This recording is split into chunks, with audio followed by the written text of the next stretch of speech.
Hello guys, तो कैसे हैं आप सब लोग student. Today we are starting a important chapter of chemistry that is equilibrium. In this chapter we will study about two equilibriums, chemical equilibrium and ionic equilibrium. कौन कौन से equilibrium हमको डिस्कस करने हैं? Chemical equilibrium and ionic equilibrium. First we will discuss about this chemical equilibrium. तो chemical equilibrium start करने से पहले हमको कुछ बेसिक आइडिया होना चाहिए, कुछ बेसिक चीज़ें की नॉलेज होनी चाहिए। तो हम फर्स्ट हमारा बेसिक्स को आज थोड़ा स्ट्रॉन्ग करेंगे, देन हम लोग नेक्स्ट क्लास से केमिकल इक्विलिब्रियम को स्टार्ट करेंगे।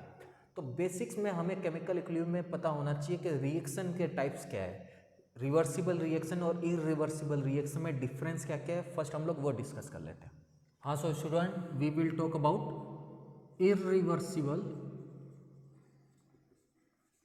Chemical reaction and reversible chemical reaction. तो फर्स्ट हम लोग इरिवर्सिबल केमिकल रिएक्शन को डिस्कस कर लेते हैं, देन हम लोग रिवर्सिबल केमिकल रिएक्शन को डिस्कस कर लेंगे। इरिवर्सिबल केमिकल रिएक्शन क्या है? Moves only in one direction, moves only in one direction. ये ओनली एक ही डायरेक्शन में मूव करेगी। सपोज ए बी में कन्वर्ट हो रहा है तो ए बी में कन्वर्ट हो सकता है, बी वापस से ए में कन्वर्ट नहीं हो सकता है। इस टाइप की रिएक्शन को हम क्या बोलते हैं? Irreversible reaction. एग्जाम्पल से समझते हैं। एग्जाम्पल हमारा है for example biochemical reaction. Biochemical reaction, most of the जितनी भी हमारी बायोकेमिकल रिएक्शन होती है वो सब की सब कैसी होती है? इरिवर्सिबल होती है। फॉर एग्जांपल हम लोग मिल्क को कर्ड में चेंज कर सकते हैं, हम दूध से दही बना सकते हैं, बट कर्ड से हम कभी भी मिल्क वापस नहीं बना सकते, दही से दूध नहीं बनेगा। तो ये कौन सी रिएक्शन होगी? हमारी बायोकेमिकल रिएक्शन। इफ हम लोग एग को बॉईल करते हैं, एग को क्या करते हैं? बॉईल करते हैं, तो जो हमारा बॉयल एग है उसके अंदर का पार्ट सॉलिड हो जाता है। तो आप वापस वो सॉलिड पार्ट को वापस से प्रीवियस में जैसा एग था बॉईल करने से पहले वैसा कन्वर्ट नहीं कर सकते। तो जितनी भी मैक्सिमम बायोकेमिकल रिएक्शन है सब की सब कैसी है? इरिवर्सिबल है। और कौन सा रिएक्शन होगी? Combustion reaction. ठीक है, सेकेंड एग्जांपल क्या हो गया बच्चों? Combustion reaction. इफ आपने किसी पेपर को आग लगा दी, कागज को आग लगा दी, ठीक है, तो क्या आप वापस से एस से वापस कागज बना सकते हैं? नहीं। तो जितने भी कंबशन रिएक्शन है वो सब की सब कैसी होती है? इरिवर्सिबल होती है। फॉर एग्जाम्पल इफ हम लोग मीथेन को बर्न कर देते हैं in the presence of oxygen, तो मीथेन किस में कन्वर्ट हो जाएगी? CO2 और H2O में। इफ आप इसको बैलेंस करना चाहते हैं तो 4 हाइड्रोजन है, 2, देन यहाँ पे ऑक्सीजन हो गई 2 + 2 4, 2, ये बैलेंस हो गया। ठीक है। और कौन सी रिएक्शन है? हमारी strong acid and strong base की reaction, reaction of strong acid and strong base. इस रिएक्शन को हम लोग न्यूट्रलाइजेशन रिएक्शन भी बोलते हैं।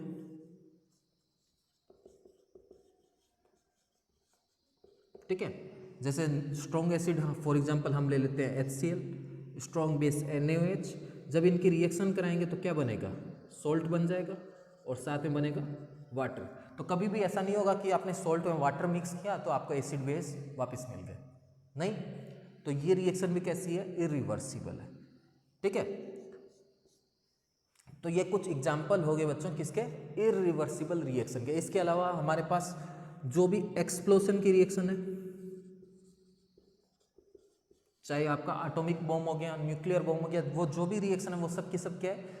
इरिवर्सिबल है। एक बार बम एक्सप्लोड हो गया तो उसके बाद वापस से इनिशियल कंडीशन आपको अनटेन नहीं मिलेगी।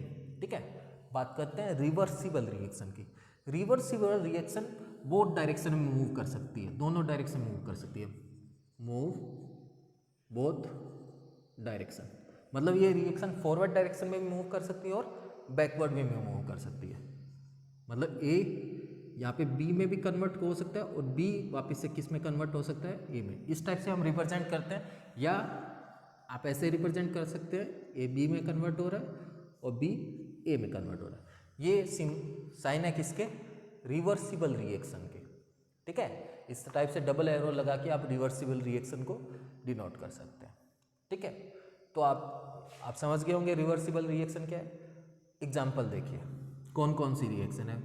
कुछ हमारे फिजिकल चेंजेस है, जो कैसे हैं, फिजिकल चेंजेस कैसे है, रिवर्सिबल है। ठीक है, हम कौन सी रिएक्शन देख रहे हैं, हम रिवर्सिबल रिएक्शन जो बोथ डायरेक्शन में मूव कर सकती है। फॉर एग्जांपल, आप वाटर को, जो वाटर लिक्विड है उसको आप वाटर वेपर में कन्वर्ट कर सकते हैं, और वाटर वेपर वापस से किस में चेंज हो जाएगी, लिक्विड में चेंज हो जाएगी। तो ये कौन सी रिएक्शन है, या ये तो रिएक्शन नहीं, ये कौन सी प्रोसेस है, रिवर्सिबल प्रोसेस है। ठीक है, कौन सी प्रोसेस है, रिवर्सिबल प्रोसेस है। सेम आप CO2 को सॉलिड से किस में कन्वर्ट कर सकते हैं, CO2 गैस में कन्वर्ट कर सकते हैं, और CO2 गैस को वापस से किस में कन्वर्ट कर सकते हैं आप, CO2 सॉलिड में। आपको पता होगा सॉलिड से गैस में चेंज होने की जो प्रोसेस है, या गैस से सॉलिड में, प्रोसेस का नाम क्या है, सब्लिमेशन। इसको क्या बोले, लिक्विड से गैस बन रहा है और गैस से लिक्विड बन रहा है ना। इवेपराइजेशन में भी ऐसा होता है, बॉइलिंग में भी होता है। तो ये अलग अलग प्रोसेसेस है, बट यहाँ क्या हो रहा है, हमें ये जो प्रोसेस है वो कैसी है, रिवर्सिबल है। ये हमने कुछ केमिकल चेंजेस देख लिए। अब हम बात करते हैं हमारी केमिकल रिएक्शंस में। रिएक्शन में कुछ एग्जांपल है, जो इंपॉर्टेंट एग्जांपल है मैं वो लिख देता हूँ, जो आपको फ्यूचर में यूज आएंगे। ठीक है, N2 गैस जब हमारी हाइड्रोजन गैस से रिएक्ट करती है तो वो अमोनिया गैस फॉर्म करती है। ठीक है, चलो मैं बैलेंस करके लिख देता हूँ, N2 + 3H2 गिव्स 2NH3। इसके अलावा हमारे पास है PCl3 + Cl2 गिव्स PCl5। ठीक है, इसके अलावा हमारे पास है SO2 + ½ O2 गिव्स SO3। इसके अलावा हमारे पास है H2 + I2 गिव्स HI। या तो मैक्सिमम टाइम हम लोग गैस यूज कर रहे थे, या फिर हम ले सकते हैं CaCO3। CaCO3 calcium carbonate solid होता है। इफ़ आप इसको हीट करते हैं, ये भी रिवर्सिबल रिएक्शन है। बच्चों यहाँ साइन डबल एरो लगाना, क्योंकि ये जो रिएक्शन मैं लिख रहा हूँ ये कैसी है, रिवर्सिबल रिएक्शन है। ठीक है, इसको आप हीट करेंगे तो क्या बन जाएगा, CaO + CO2। ये हमारा सॉलिड होता है और ये क्या होता है, गैस होता है।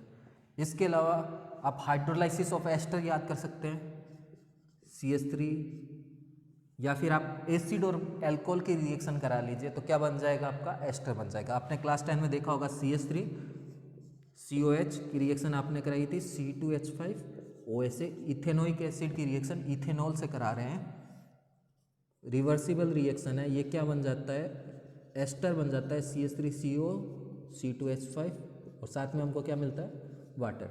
वाटर से वापस इसका हाइड्रोलाइसिस होगा, वापस से एसिड एंड एल्कोहल बन जाएगा। तो हमने आज देख लिया किस किस में, irreversible and reversible chemical reaction में डिफरेंस देख लिया। ठीक है, अब हम लोग देखेंगे types of reversible chemical reaction. तो students, now we will discuss about the types of reversible chemical reaction. There are two type of reversible chemical reaction, homogeneous reversible chemical reaction and heterogeneous reversible chemical reaction। अब difference समझो, homogeneous and heterogeneous. Homogeneous are those reactions which have reactant and product are present in same physical state. ठीक है, इसमें reactant and product क्या होंगे, same physical state में होंगे, but heterogeneous में रिएक्टेंट एंड प्रोडक्ट क्या होंगे, डिफरेंट फिजिकल स्टेट में होंगे। For example, if reactant and product सब के सब गैस फेज में प्रेजेंट हो, या सब के सब लिक्विड फेज में प्रेजेंट हो, तो वो रिएक्शन कौन सी होगी, होमोजीनियस होगी। ठीक है, क्या बोल सकते हैं, ऑल रिएजेंट्स, रिएजेंट्स मतलब reactant and products are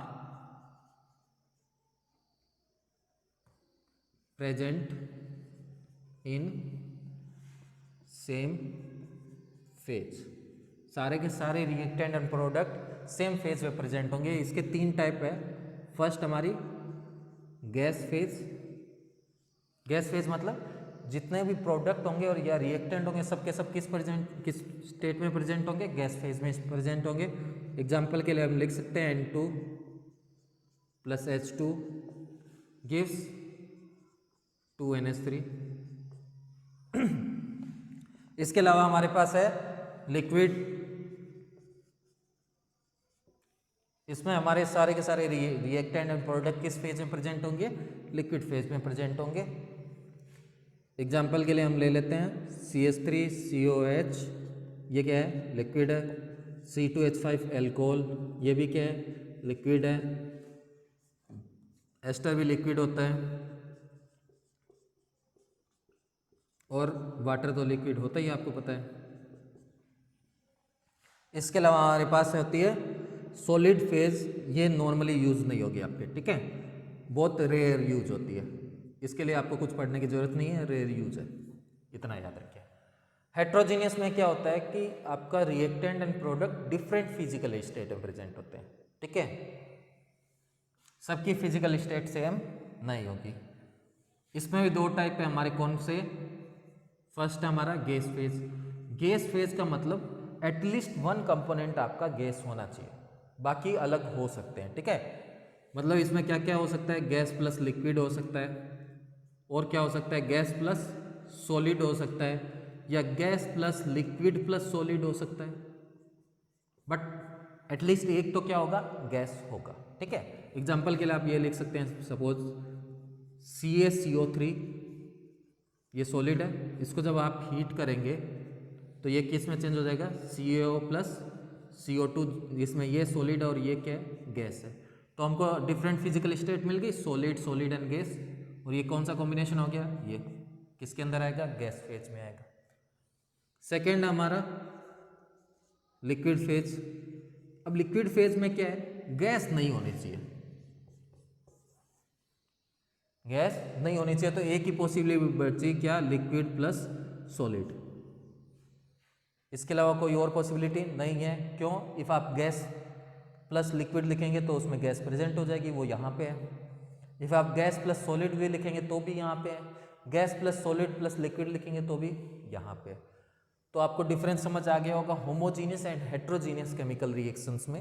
homogeneous reversible reaction are those reaction which have all the reactant and product present in same physical state, ठीक है। इसमें सारे के सारे reactant and product same physical state में होते हैं, और इसमें क्या होते हैं?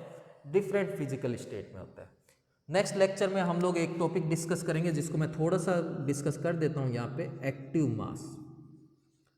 एक्टिव मास का कॉन्सेप्ट हम नेक्स्ट लेक्चर में डिस्कस करेंगे। एक्टिव मास क्या है? Active mass of reagent are that mass which actively participate in chemical reaction. बात समझे? एक्टिव मास क्या है? रिएजेंट का जो एक्टिवली पार्टिसिपेट करेगा किसी भी रिएक्शन में। फॉर एग्जांपल रिएजेंट क्या होता है?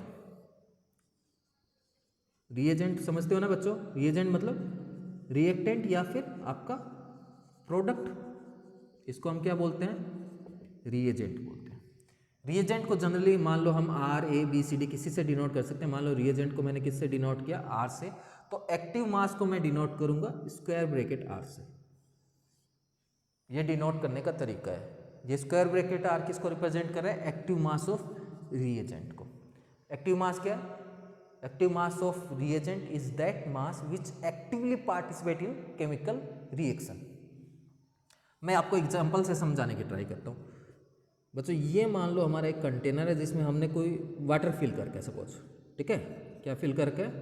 वाटर फिल करके, और उसमें मैंने एक शुगर का ब्लॉक डाल दिया। ये किसका ब्लॉक है बच्चों? शुगर का।